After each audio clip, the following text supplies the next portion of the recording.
Une dernière promenade dans ce quartier de Minsk pour Irina et Bessie, son Terre-Neuve. Demain, elles s'en iront vivre dans un autre pays. Il y a un an, Irina a été emprisonnée lors des manifestations contre la fraude électorale d'Alexandre Loukachenko.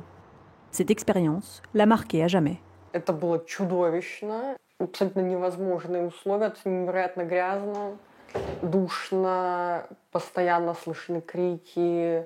Aujourd'hui, elle craint d'être à nouveau arrêtée. Irina n'est pas son vrai nom, et ceci n'est pas là où elle vit. Стало понятно, что перед годовщиной людей будут превентивно задержаны. Тех, кто попадался как-то в прошлом году. И поэтому мне пришлось переехать сюда временно. Ils arrêtent des gens sans arrêt. De nombreuses personnes semblent avoir été raflées au hasard. Tant que ça va continuer ainsi, je ne me sentirai pas en sécurité. Mais quitter le pays, ce n'est pas si simple. C'est chez moi, et ce n'est pas agréable de sentir que quelqu'un me chasse de chez moi. L'objectif du régime, effacer toute trace de contestation. À Minsk, cette cour d'immeuble fut un haut lieu du mouvement, mais les graffitis y ont été recouverts une énième fois. À l'été et l'automne dernier, ils étaient le symbole qui présidait à toutes les veillées de l'opposition. En mai, 2 habitants du quartier ont bien tenté de les repeindre.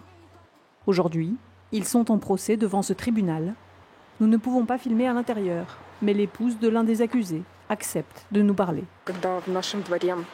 Lorsque ces concerts ont débuté dans notre cour, c'était très inspirant. Et nous avions l'espoir que nous, les Biélorusses, saurions faire face.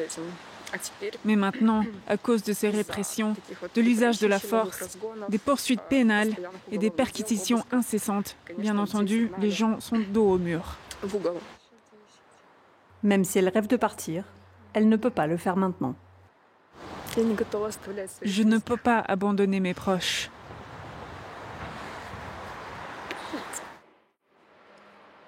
Plus tard ce jour-là, son mari sera condamné à 2 ans de travaux forcés. En Biélorussie, il serait 649 prisonniers politiques selon les défenseurs des droits de l'homme. Parmi les plus célèbres, Maxim Znak. Avocat proche des leaders de l'opposition, il a été arrêté en septembre dernier.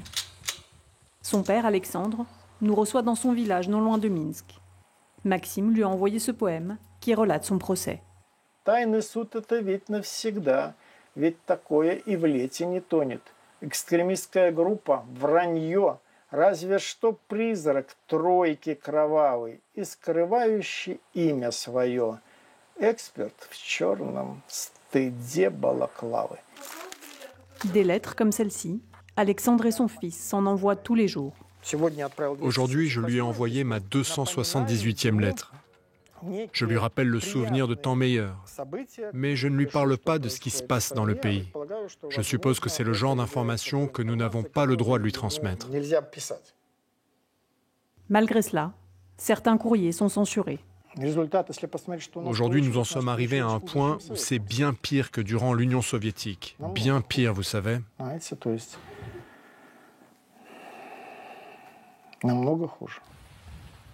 Malgré la peur des représailles, Alexandre Znak témoigne ouvertement et n'envisage pas de partir.